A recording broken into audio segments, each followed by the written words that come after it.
Campbell presenting today. Kristin is a physical therapist and a research scientist at University of British Columbia. And today, do you have the title of her talk there? Today she's going to be talking about the development of her rehabilitation program and updates on cancer rehabilitation. So, Kristin, I will just pass over the controls to you in just a minute. Yeah, they're trying to hand over the controls to Kristin, but we're not even on the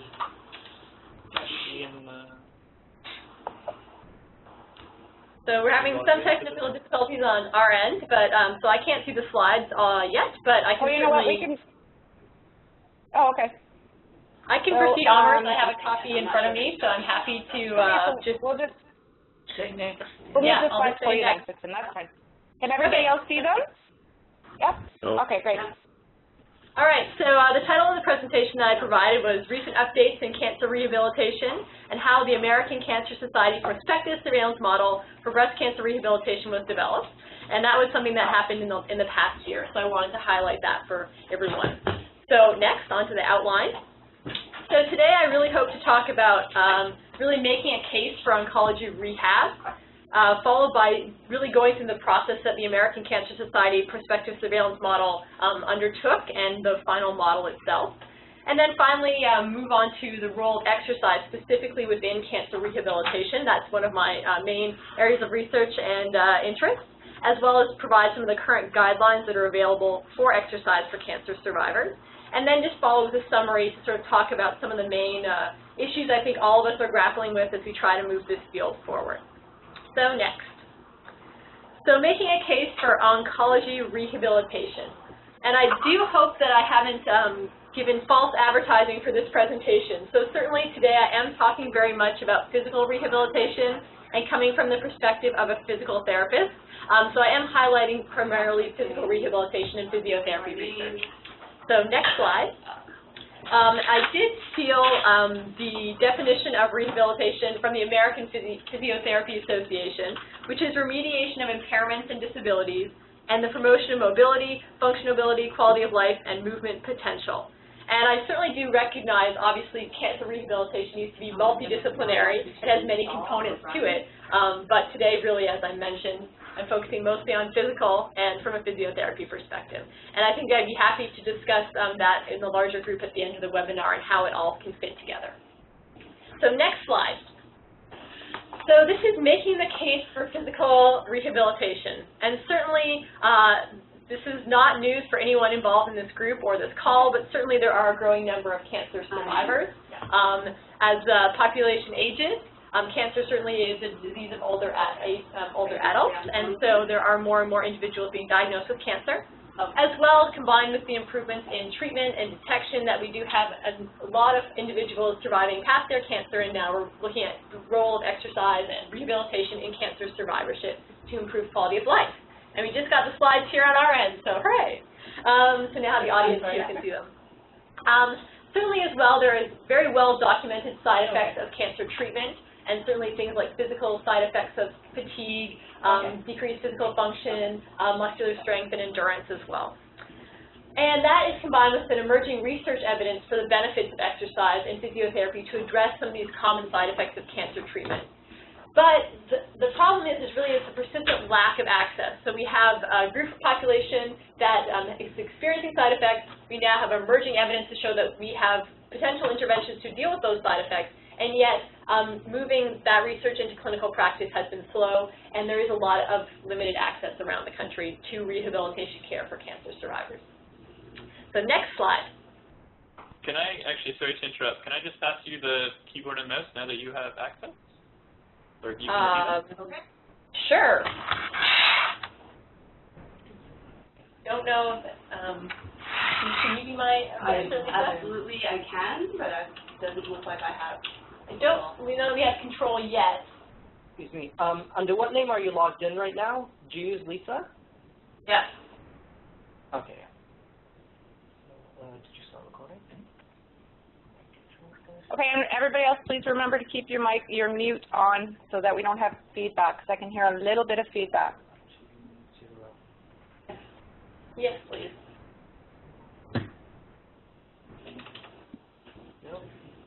got control of the keyboard and mouse? There we go. There we go.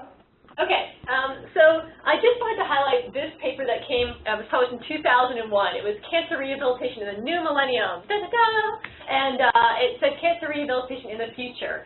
And really, this is by Lynn Gerber, a physical medicine researcher in the U.S., and it really, I think, shows that this is not a new idea, that we've been talking about the role of rehabilitation for oncology for quite some time.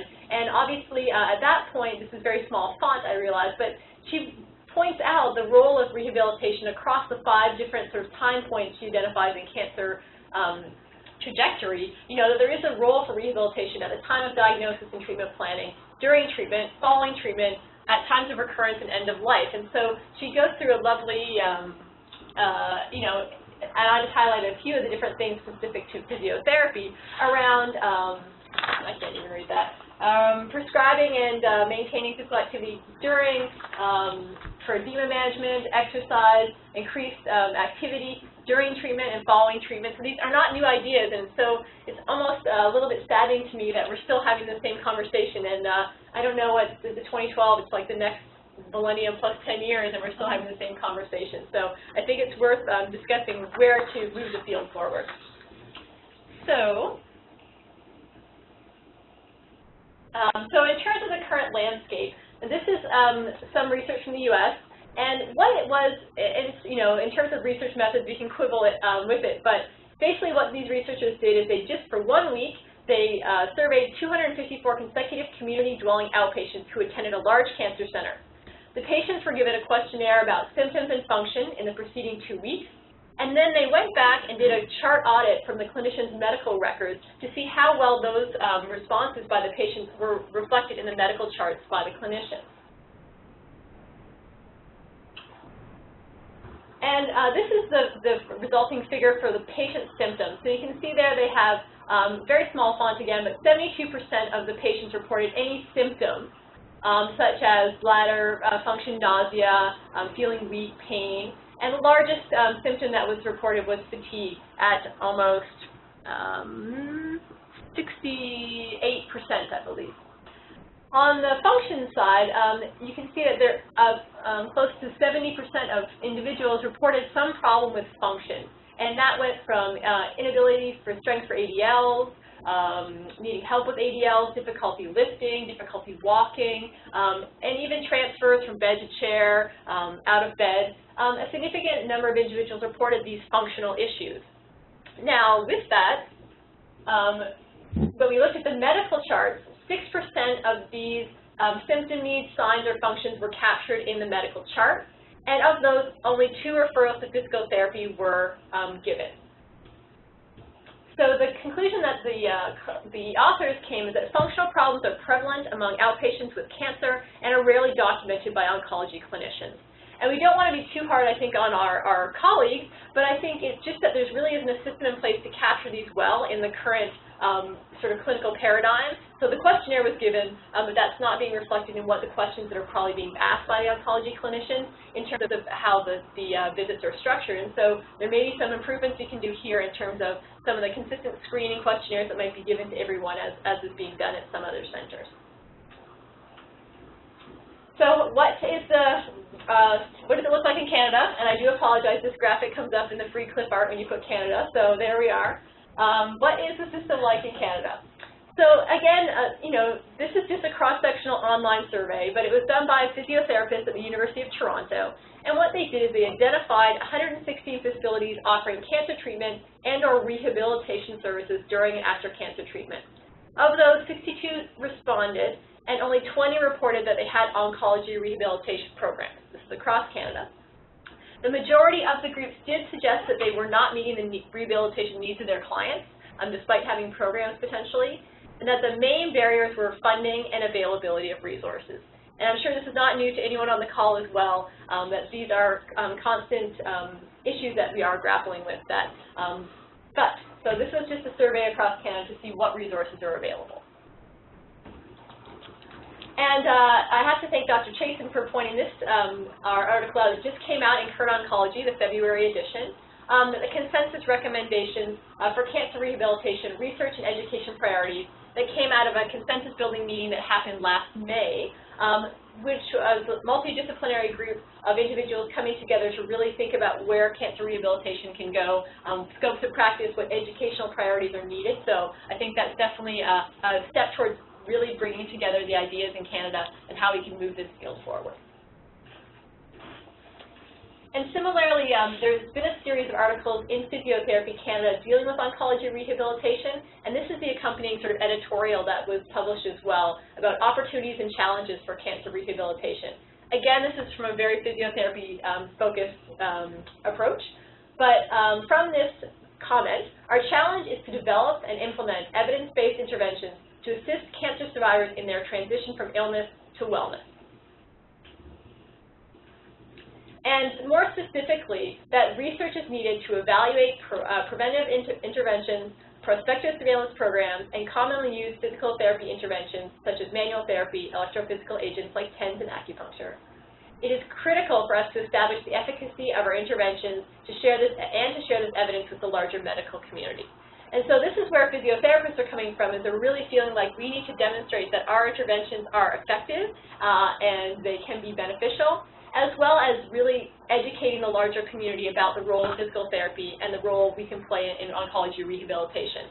And that is similar to some of the findings from that consensus statement that is in current oncology around, even for broader rehabilitation, we need to make a case for the role that we can have in oncology care to really improve the quality of life of cancer patients. So this is just one study that we've done here locally trying to address providing the evidence for our role in rehabilitation care. This is a study about arm morbidity, and it really followed women who were receiving surgery for breast cancer, and the goal was to ensure that individuals at 7 months following their surgery, they did not have reduced range of motion, strength, function, or if this lymphedema did develop, that we caught it early. And that was really the focus, to reduce arm morbidity in these women. This study was done by Kiera Singh at Fraser Health Authority here in British Columbia. And what she did is she took two very convenient sites within the same health authority. One site actually has a very organized sort of care model. They give preoperative education to these women around exercises and what to expect following their surgery, as well as prospective surveillance visits with a physiotherapist at 1 month, 3 months, and 6 months to pick up anyone that's not on the sort of care path that they would expect in terms of recovery from surgery. Conveniently, or unfortunately, another site within the same health authority has absolutely no physiotherapy coverage or care or education for women receiving surgery for breast cancer. So what we did is we actually added preoperative education to that group, so we can compare preoperative education plus prospective surveillance to preoperative education alone, and the outcome was a composite of arm morbidity, so reduced range of motion, reduced strength from baseline, pain, and development of lymphedema. And next slide. So in terms of the results, again, a fairly small study. We had 41 and 31 in the two groups. The experimental group, that was the prospective surveillance group, did maintain shoulder functions. They had shoulder flexion compared to deficits that were in the control group. So that was limitations in arm range of motion 7 months after surgery in the group that didn't receive prospective surveillance. The rate of arm morbidity, which our composite measure, was about 10% in the experimental group and about 16% in the control group when everyone was measured at 7 months. There was no difference in quality of life between the groups. What we did, however, notice is that there was a big difference in risk profile for arm morbidity between the sites. There was a difference in surgical approach between the two sites. So the one group that had the experimental prospective surveillance were at much higher risk for arm morbidity because they had much more invasive surgeries, immediate reconstruction, more tram flaps, all these sorts of things. So what it really pointed to is that we do need a single site randomized control trial where everyone's being treated by the same surgical team and there isn't a different in profile in terms of who's coming through. So that is the project we're working on right now. And that study is just in press in Physiotherapy Canada. So just to summarize this section around making a case for the need for oncology rehabilitation, obviously the goal is to suggest that cancer survivors really are experiencing functional limitations. Rehabilitation is not prescribed and the services are really limited, but there have been calls, increasing calls, for more research and advocacy around oncology rehabilitation. And there is a really ongoing effort by clinicians to bring attention to this issue. And I think hopefully there's a gaining momentum that we really can collectively in Canada move this field forward. So now I'd like to move to the American Cancer Society Prospective Model of Care. This was an initiative that was undertaken starting in 2011 and has developed a proposed model of care for women after they receive breast cancer surgery to deal with physical rehabilitation. So a panel of experts came together in February 2011. It involved physiotherapists, oncologists, breast surgeons, physiatrists, exercise professionals, and survivors. And really, again, I do apologize. It was focusing on physical rehabilitation, so it was very much along that vein. It also invited stakeholders as well, so professional organizations, funders, patient advocacy groups, in order to try and understand the best evidence available and develop a prospective model of care for women who are receiving surgery and treatment for breast cancer. So in terms of the issues that were addressed in this model, the criteria were they had to impact function and they had to be amenable to intervention. That was our main criteria in the middle. From that, then we developed a list of possible outcomes that we wanted to address that could potentially have a physiotherapy or physical rehabilitation intervention. So starting at the top there, we see that we have fatigue, around to the right, upper extremity issues, functional status, chemotherapy-induced peripheral neuropathy, arthralgias, bone health, cardiovascular late effects, and body composition. So this is what we tackled in this model. So the format of the meeting was first research presentations around the research evidence. So it very much focused on understanding the prevalence, incidence, and risk factors for these different outcomes, what outcome measures were available to capture these outcomes and whether they could be used for looking at changes over time or what improvements in outcome measures were needed, as well as the efficacy of interventions to address those specific outcomes, whether it be bone health or cardiovascular late effects. From then, we then identified the key elements of rehabilitation care that this group felt we could intervene on and could address these key issues. And then at the end of the 2.5 days, we really started to develop the model of care that we'd like to propose to address these issues in women receiving surgery for breast cancer. So this is the model itself. I realize the print is very small, and I will break this down in the following slide in hopefully some more detail. But what the goal was to have identify the different time points that would be crucial. So in orange, we have breast cancer diagnosis and treatment planning, then the post-operative period, and on the far right, adjuvant treatment and survivorship care. In the yellow boxes, it was what outcome measures we should be using at those different time points and how that might be used to inform treatment. And then the green box is really sort of what type of interventions need to be happening at those different time points. The key of this model is that those purple arrows sort of moving you across is that using outcome measures at these various time points would allow us to determine if there were any deficits in a particular outcome, and if so, that would route people down into a rehabilitation intervention, which is the purple block at the bottom, and they receive the rehabilitation care that they would address that issue, and then they go back into surveillance. And that would be a consistent iterative process. So this has been published in the journal Cancer, and so the model is there in all of its glory and nitty-gritty if you're interested in that. On the next slide, I just tried to give an example of how this might be used to look at upper extremity function and lymphedema specifically. So key to this model was really trying to advocate for preoperative education and assessment. Especially for something like arm function and lymphedema, it's crucial, ideally, to have a preoperative measure so that we know what the arm looks like in terms of function and volume before surgery. So here, in terms of this model, at the preoperative education assessment time point, we would use specific outcomes that we think are linked to upper extremity function. We measure upper extremity range of motion, or ROM, upper extremity strength, arm volume, which is the sort of volume of the arm, which may change with lymphedema, as well as a measure of function.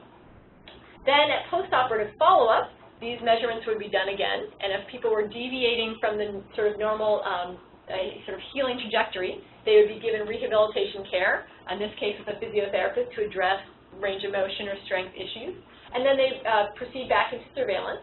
Or if post-operative they were on the sort of normal trajectory, then perhaps ongoing surveillance, and we didn't define what that time point should be because it probably differs by outcome you're looking at, setting, all these type of things, but say at 3 months or 6 months, the same assessments will be done, and maybe at that point that's where they are sort of deviating from what you'd expect to see in terms of recovery, and then rehabilitation could be implemented at that point.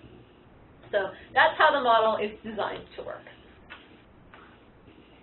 So in terms of where this information can be found, there was a supplement in Cancer then that dealt with all the different outcomes. So for specific outcomes, the model has been applied for post-surgical arm issues, which is what and lymphedema, which is what I showed in the previous slide. How you might potentially deal with arthralgias and bone health, function, and I don't know why I put bone health twice, so cardiovascular risk factors, or any of the different outcomes that we addressed initially. As well in this supplement, there was a focus on how this might be implemented. So what are the costs of the model? What are the associated factors around that? How it might be integrated into healthcare systems, some of the barriers, some of the facilitators around that. As well, there's also a nice piece on patient perspective that did look at all the qualitative research that has been done in this area to really try and capture some of the experiences of women around not having access to rehabilitation care and the changes that they've had to sort of undertake around changing usual activities, either in leisure time, at work, and a lot of the things that come along with that. So that was actually written by researchers who are also cancer survivors as well. So it really sort of is salient in terms of why we're trying to really focus on this model. In terms of the development of these models, we were represented well by Canadians. There were 4 of us there, myself, Margie McNeely from the University of Alberta, as well as Susan Harris, an emeritus professor from the University of British Columbia, and Jill Binkley, who, while she lives in Atlanta now, is Canadian, she assures us, and worked at McMaster for a while as well. So it was ourselves, some Americans, as well as some Swedish colleagues as well who were involved in this process. So I'll just also highlight physical function, which was a part of the model that I was involved with probably the most. And this was a model we tried to sort of understand how we would measure function and what it was that we were looking at specifically in this patient population. So again, quite small font, but this was using the ICF model to really understand how we could capture function in this group. So what were the body structures and functions that might be limited, like a decrease in range of motion, an upper extremity, pain, cardiorespiratory fitness, or muscular strength. How that might impact activity, such as decreasing ability to lift and carry, ability to reach, self-care, and then all the way through to participation in terms of decreased ability to engage in work and leisure activities and difficulty engaging in interpersonal relationships, all within the ICF model, understanding environmental factors and personal factors as well. And so in terms of the process in looking at the prevalence and then looking at outcome measures and then what the interventions were, for function, this is a nice article that was published in 2006. Used NHANES data from the United States, so a large population-based survey, and adapted questions from the SF-36. So and what they did is they had all the questions were asked to everyone in the cohort. They identified non-cancer survivors, recent cancer survivors, those with less than 5 years from their diagnosis, and long-term cancer survivors, so greater than 5 years from diagnosis, and asked them about a variety of different functional tasks. And what you can see there is difficulty walking 1.4 miles. For the non-cancer survivors, about 9%. But for both cancer survivor groups, it was closer to 22%. And any restrictions participation, which was a big composite measure at the end of their extensive table, 13% of non-cancer survivors and 30% of cancer survivors. So certainly trying to get a grasp around some of the functional limitations that are currently being experienced by this group. So the conclusion that these authors had was that cancer survivors may benefit from evaluation for rehabilitation services long after treatment for their original disease. So then we looked at the outcomes for function, and this was, this is tricky in terms of function is quite a sort of esoteric idea, and so we broke it down into aerobic fitness, muscular strength and endurance, some mobility testing, upper extremity function if that was the focus, as well as how do we capture function with some self-report, sort of patient-reported outcome questionnaires, which are very common in the field, mostly around quality of life and have physical dimensions within those outcome measures. And in terms of the conclusion for this, function is a complex and difficult construct to capture. Nonetheless, functional limitations clearly impact the health-related quality of life of breast cancer survivors. The integration into breast cancer care, performance measures, and patient-reported outcomes that address function is essential to more fully appreciate the multifunctional limitations associated with breast cancer and to improve rehabilitation care for breast cancer survivors. So that's how we sort of went through the process in developing the model: prevalence, what outcome measures are available, and skip the interventions that may be effective, which I'll talk about more in a moment, and then try and summarize how this can be used in the model of care. So just to summarize this section on the American Cancer Society model, really the goal is to formalize a prospective model of care for breast cancer rehabilitation and develop that. Certainly, there was a lot of discussion about the feasibility of moving this into clinical practice, and we decided that we would try and put forward the best model we could, and then iterations of that or how it might be adopted was sort of the next step and could take any number of different directions. What we also focused here was the information on a variety of very important outcomes, so to cover some of the main identified issues that breast cancer survivors were experiencing, and how this information would be used going to the clinical community going forward was a big question mark and still maintains, but we've put it out there and we'll see, hopefully it can generate some ideas about how to move breast cancer rehabilitation specifically forward. So just in the last parts of my presentation here, I really wanted to focus on exercise and some of the guidelines that are available. Certainly this is where a lot of my research and interest has been in improving access to rehabilitation care, specifically around exercise, improving cardiorespiratory fitness and muscular strength in cancer survivors. So this is obviously not news to this group as well. The words exercise and cancer patients did not go together for many, many years. And there were a lot of concerns about how cancer survivors may be able to engage in exercise. So certainly there was pervasively a recommendation for rest and reduced activity was very common from well-meaning family and friends and well-meaning clinicians as well, that the perception was that withstanding cancer treatments, which were quite rigorous, rest and recovery was really an important aspect. The potential for lymphedema was also a concern with engaging in exercise for cancer survivors, specifically around breast cancer survivors.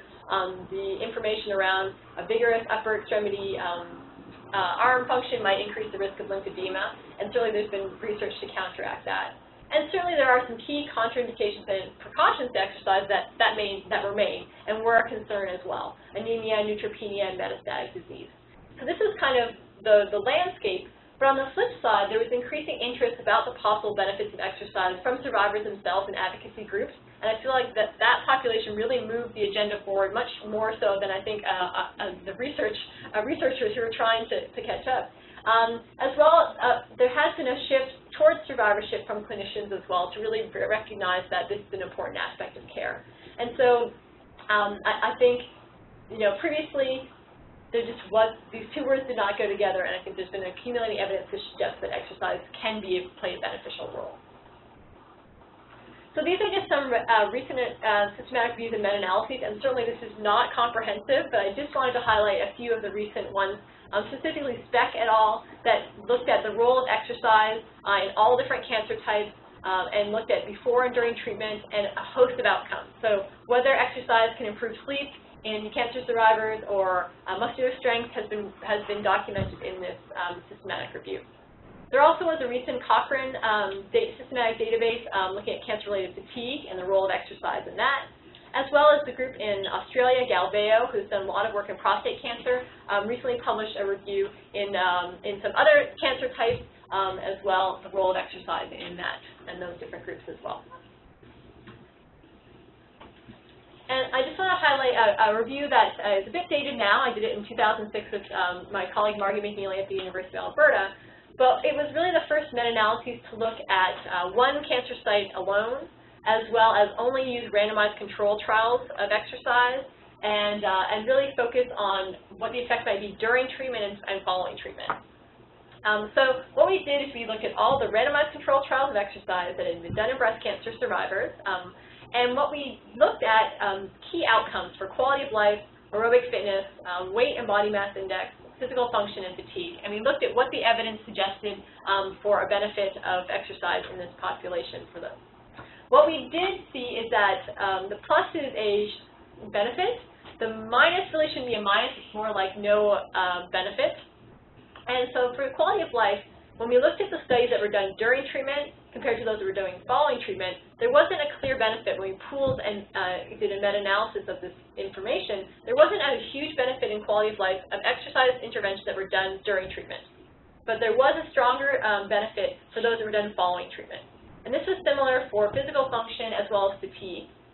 There was very limited research on weight and BMI. The majority of studies at that time really hadn't focused on changing body composition. It was very much aerobic fitness only, and so this is not a surprise that you have to, if you want to change BMI, you have to make sort of energy in, energy out. Both sides of the equation need to be dealt with. For aerobic fitness, we weren't able to look at it during and following. There weren't enough studies, but overall, there was a benefit of aerobic fitness. I think what we took away from this study is that, as clinicians, there may be different outcomes that we're expecting when we're intervening with exercise at different time points. So during treatment, if you can maintain your aerobic fitness or maintain your muscular strength, that might be a clear benefit or improvement as opposed to the decrease in quality of life or physical function that's common during treatment for cancer survivors.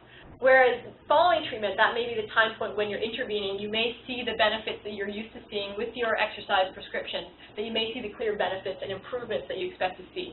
So during treatment, for clinicians, if you're not seeing huge gains that you're used to seeing in other populations, that you shouldn't be dismayed necessarily that maintaining physical function is a really positive outcome during cancer treatment.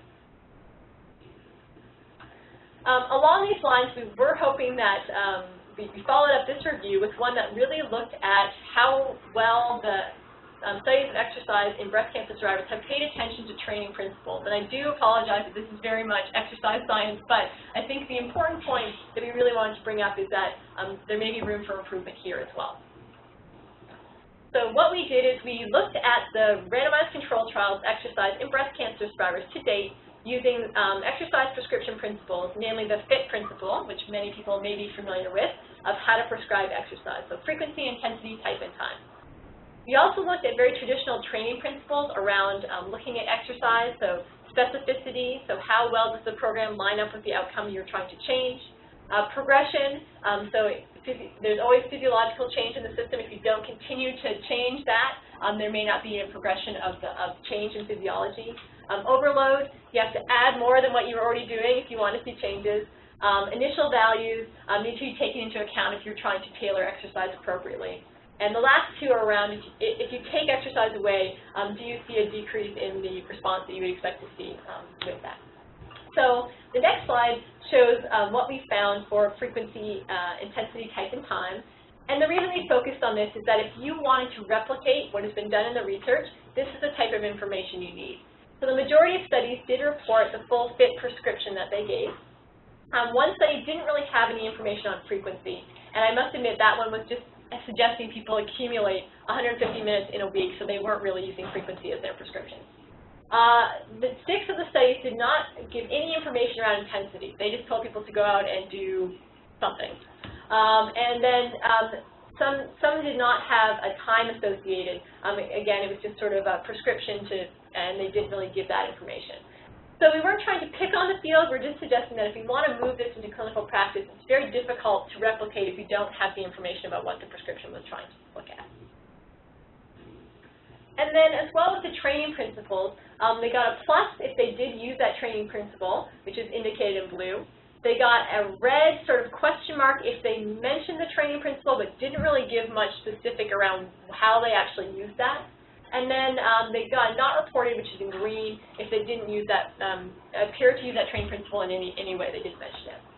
So for specificity, about 75% of the studies used specificity, so that they were looking at improvements in aerobic fitness. They gave an aerobic fitness prescription. They didn't expect huge change in aerobic fitness with a resistance training program. With progression, this was used in approximately 50% of studies where they did make a very clear indication of how the prescription was progressed over time to continue to elicit a physiological change. Overload, not as well described in the literature of how they took baseline values and made sure that they were initially adding more than what the person was already doing to start with in the prescription. And again, if someone is already walking at 150 minutes per week and that's the prescription, then you really aren't going to see much physiological change if they're already doing that. Initial values was taken into account quite well, and in this type of approach, it really is recruiting people that have low initial values to start with, because those are going to receive the biggest benefit. And the majority of studies did take that approach, where they enrolled individuals who had quite low VITT. Diminishing returns and reversibility, it's something that is commonly not done. We don't follow individuals after they finished our intervention. So we do the intervention for 12 weeks or 24 weeks, and then we don't do follow-up. That's why the majority of studies, there just wasn't any information around how diminishing returns and reversibility of what happens after you take the intervention away. On the flip side of that, I think there's a real interest now in doing that, but we're hoping people maintain their activity, so we're not really going to be able to look at reversibility when you take an intervention away. So that's a bit of a sort of nuance that I think is not as important. So in conclusion, the reason we sort of undertook these reviews is that based on the information available, it would be very difficult to replicate some of the interventions because we don't have the information that we need in order to understand what was prescribed. And another aspect of this review, which I didn't go into here, is how well individuals actually adhered to that prescription. That has not really been well documented in the literature, so we don't know whether how well people respond to the actual prescription. We just get how many sessions they attended. We don't know what they did at those sessions. But also, too, the reason that we really want to focus on these training principles is if we're trying to put forward strong evidence for the benefits of exercise or any of our other interventions. If we're not delivering the most effective dose, we don't know if we're not seeing change because there is no effect, or that we just haven't given the right intervention. And so some of the concerns are, especially with exercise, if we're underdosing individuals, they will see limited gains, no change in symptoms. If we're overdosing, is there increased risk of injury and overtraining type syndrome, with the result being on both sides that individuals may discontinue exercise, and that's obviously the worst case scenario in terms of what we're trying to do. So I think that this review is really trying to focus on how can we do a better job of reporting our exercise prescriptions and maybe designing the prescriptions and reporting them as well. So just here to highlight some of the current guidelines should be interested in exercise for cancer survivors specifically. This was a roundtable consensus statement by the American College of Sports Medicine, one of the main exercise sort of organizations internationally. It was published in 2010. And what their main recommendations were after much deliberation over 2.5 days is that generally that cancer survivors should avoid inactivity, return to daily activities as soon as possible after surgery, continue normal activities and exercise as much as possible during and after non-surgical treatment. And this is controversial, but more point of discussion, I think. Recommendations are the same as age-appropriate guidelines for Americans, and I put Canadians in brackets too because now our recommendations are parallel. And what that is 150 minutes per week of moderate to vigorous intensity activity. I can tell you from being part of this discussion is that there was a lot of back and forth. Someone put up their hand, what about X? And then there'd be a whole discussion around how that might change the recommendation. And I think really what it came down to is that the goal would be to progress to this 150 minutes, and there were going to be potential medical complications and some safety for screening and things like that that are embedded in this document. But really there was no reason why that shouldn't be the goal for cancer survivors as well for improving health. Next slide. As well, this is a publication from the American Cancer Society around nutrition and physical activity guidelines for cancer survivors. A group of sort of experts in the field got together as well, and this incorporates obviously nutrition as well. And the main outcomes from this is that cancer survivors should achieve and maintain a healthy weight, engage in regular physical activity, and achieve a dietary pattern that is high in vegetables, fruits, and whole grains.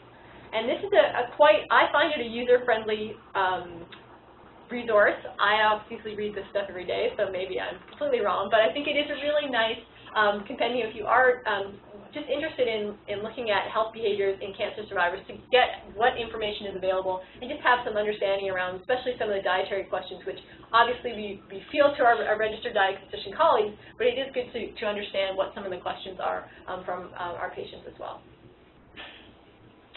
So in summary for this section on exercise, I just really want to highlight there's a body of research available And obviously, a lot of it has been done in breast cancer, but there is emerging research from other cancer types as well. Some really great stuff being done in head and neck cancer, which is a really neat population in terms of understanding of where exercise really could play a very important role. And that there is a call to attention to training principles if we want to move this field forward to really ensure we're giving the best interventions we can in terms of the outcomes, as well as for changing side effects, as well as getting people on board with healthy lifestyle change. And really what it boils down to with the two guidelines I've presented is really to avoid inactivity as a minimum. So just in summary, I just would like to bring out some points here, and this is from the Physiotherapy Canada commentary by Margie McNeely that is part of that oncology rehab sort of section. Just some nice quotes. I came into this program a bent-over old man. I'm leaving an upright, middle-aged gentleman.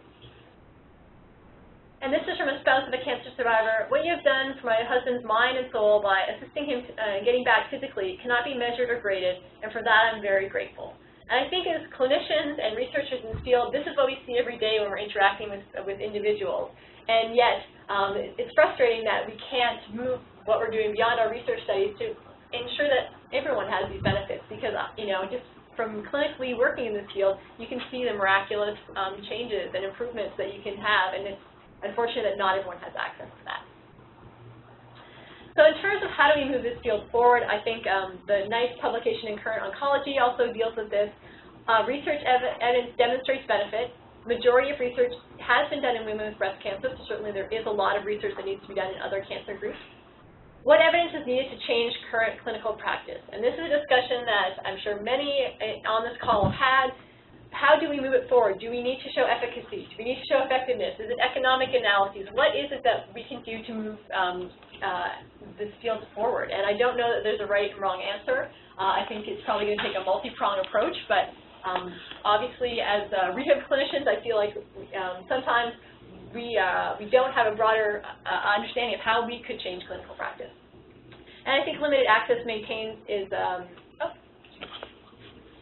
just can you go back one? Yeah, limited access, identifying barriers around reimbursement I think is a huge key. That's what it seems to come down to is access. How do we potentially change reimbursement for cancer rehabilitation? And what to offer, and I think this, again, is a huge question. I just put who, where, when, and what. What cancer sites? Are there groups that are at higher risk for some physical issues that can be improved with rehabilitation? Who delivers this care?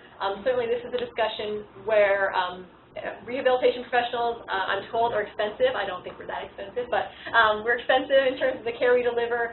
Is there some methods where we can have assessments done by rehabilitation professionals, and some of the treatment has been done by, say, a physiotherapy assistant? That's been a proposed model. What about inpatient care, and what outpatient care should we deliver? Should this be done at cancer centers? Should these be community services? And, is it standard programs for all? Are they targeted programs? These are all big questions, and I'm sure they're all conversations that everyone has had as well. But I think these are the type of things that I think are discussions that we're having at local centers, as well as probably a national conversation that we can probably have around how to move this field forward. So again, these are just some resources, again, physiotherapy specific. So there is an oncology division at both the Canadian Physiotherapy Association and American Physical Therapy Association, as well as the World Physiotherapy Congress. And if you are, at 1 o'clock p.m. Pacific Standard Time today, the World Congress is having a webinar around exercise and in oncology. And I've just left you with some resources as well from Exercise. This is a new textbook that is the Guide to Exercise and Cancer Survivorship, and it is a compendium to a new certified exercise trainer credentialing from the American Cancer Society. One of the issues is who can deliver this care. Certainly physiotherapists and other rehabilitation professionals that have a scope of practice that I think needs to be discussion as well. And the exercise professionals have developed this training certification in order for individuals to work with cancer survivors. So there is a webinar and a textbook that go towards achieving this certification. So with that, I'll just thank wonderful collaborators and students who do this work here in Vancouver, and I'd be happy to open the discussion up further. Great. Thank you so much, Kristin. That was a really nice overview of rehabilitation and exercise. And if anybody has questions, maybe we can just open up the floor. We have a question here in Vancouver. Yeah, it was a lovely overview, and given the enthusiasm and energy level you gave to it, I'd love if you could go back to your second to last slide, where you gave your list of questions. When you said, everybody, you know all these questions, everybody discussed all these questions, but I'd love to hear your answers to that list of questions.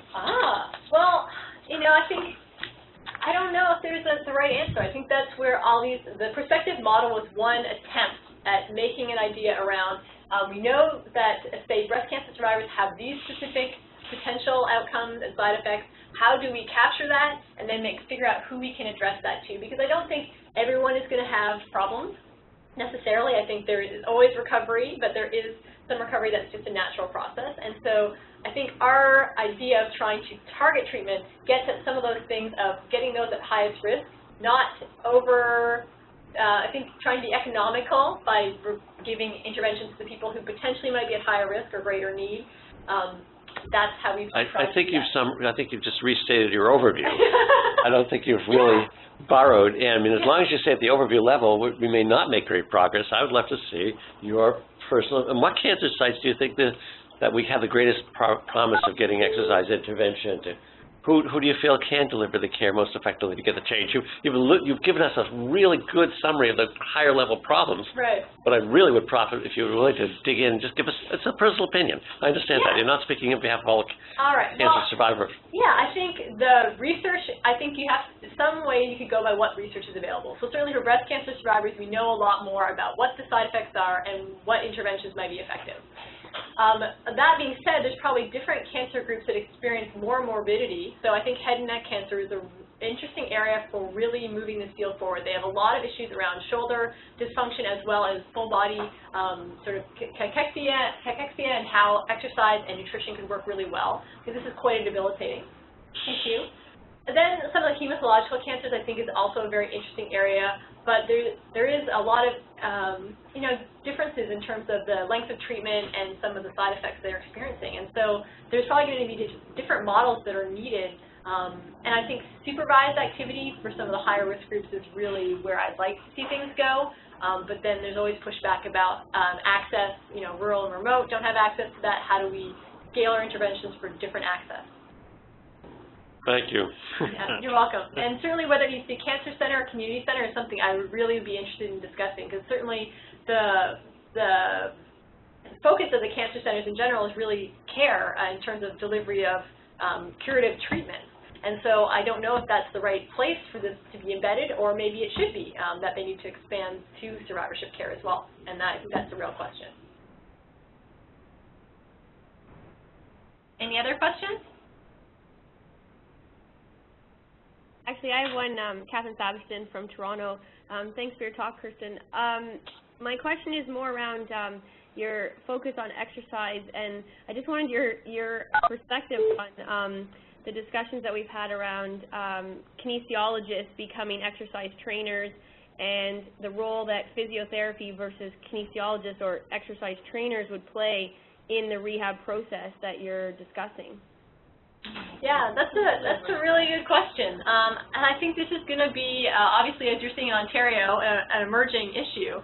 And I think that discussion is happened at ACSM as well, and at the Canadian Physiotherapy Association. My view is that I think physiotherapists are ideally placed to handle a lot of exercise and cancer rehabilitation, specifically because we have experience dealing with chronic disease that most kinesiologists don't have as much exposure to. That being said, could it be that there's supervised programs in the hospital-based setting that physiotherapists are in charge of, and then we develop partnerships in the community that then individuals who may be at less risk for comorbidity or less sort of multi-dimensional issues could then have access to? That might be a nice model and work well with kinesiologists in a sort of a step-down manner. That's how I sort of see it, but I think there's going to be a lot of debate. Yeah, that's great. Sandra Matthew in Toronto. Kristin, I thought you did a great job, by the way. And I don't actually specialize in exercise, so I found it very interesting, the overview. I have noted that inactivity is something now that's kind of the zeitgeist of measurement, or is something of interest in looking at research and exercise. Is there a measure of inactivity that people are using now? Yeah, that's a very good question. That is the new thing these days, sedentary behavior. So there's different approaches. Some people have used questionnaires as well and asked people what they've spent their time doing, specifically around very sedentary activities like screen time, computer, that type of thing. More sort of objective, people have been using accelerometers that really measure position sense over time. So they come up with these wonderful maps of, like, 7 hours spent sitting, 1 minute of vigorous activity walking to the printer and back again. And so that's where people are going with these very sensitive accelerometers to try and match that. And then they are looking at cancer outcomes and other health outcomes as well.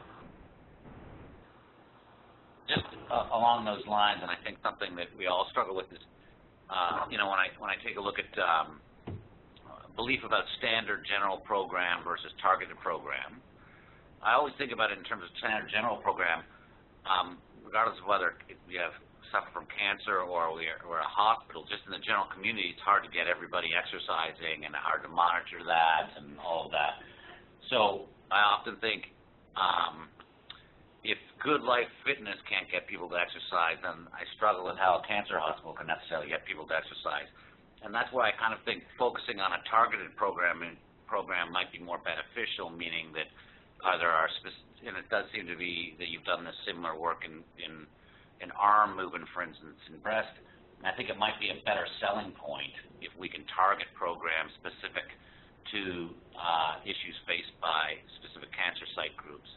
So as I make that statement, then I slide into how do we measure compliance and adherence? What's your best way of doing that? So traditionally in the research realm, we've measured it as adherence to number of sessions attended. So we have a supervised program that's X number of time long, and it's literally, we came to the door and we give people phone calls and emails, and we get them back to increase our adherence. In terms of compliance, we've been moving towards capturing how much they've actually done of the prescription we're giving, so time, intensity, all those sorts of things to better capture that. But once you move beyond the supervised exercise RCT trials, that becomes very difficult. And when we're doing RCTs, we feel okay about calling people up and emailing them. If we were doing something more of an implementation type study, I don't know how much we can, berate these poor people into coming back to our fitness, or we try and make it so enticing and so much fun when you're there that they'll want to come anyway. But it's a really good question. And just to that, sorry, and I'll be quiet. The time and intensity, how do you do that? Like, in other words, is this a daily record? Do you think we use, mobile devices? I just think in terms of writing a grant, I got to figure out how I can convince people that people are doing what they say they're doing. So it's different approaches. Certainly, what we're doing supervised activity is daily logs that people fill out at home, and then they come into our fitness center and we record all this information. If it's a bit more in the community, people are using accelerometers to look at, or pedometers, increase in steps over from baseline to 24 months or 12 weeks or something like that. But you can email me if you like. I will. Okay, Kristin, I think we're out of time, but if people have other questions, I hope that you're okay for them to email you. Yeah, and definitely. I just want to thank you on behalf of the Canadian Cancer Survivorship Research Consortium for presenting this month. And I believe our presentation next month will be by our very own Armini Kazanjian. So you will get an announcement for that, I believe, at the beginning of March. Thanks, everybody, for attending today. Okay, bye-bye. Bye, thank you. I think so, yeah. I'm not sure, because I've only talked to Maya on the phone. It sounded a bit like her, but I'm not sure. It did sound like her, but she says my name a little easier than she did. That's how you use the gauge? Yeah, but yeah, usually Maya takes over the session. Facilitation, yeah. Kristin, are you still on the phone? Yeah. Oh, hi, it's Jennifer. Hi. Hi, so sorry about the problems getting online, and thank you so much for your presentation today. That was really great. No, and thank you so much, and we got under control, so we were all good in the end. And Armini's here too, so we've got it all figured out for next time. I'm here to, yeah. Hi, Armini. Hi. Okay, so I'll talk, Armini, we'll touch base about your presentation next month too. Okay, yeah, that's great. Thank you, Stephanie. Great. Okay. Bye-bye. Okay.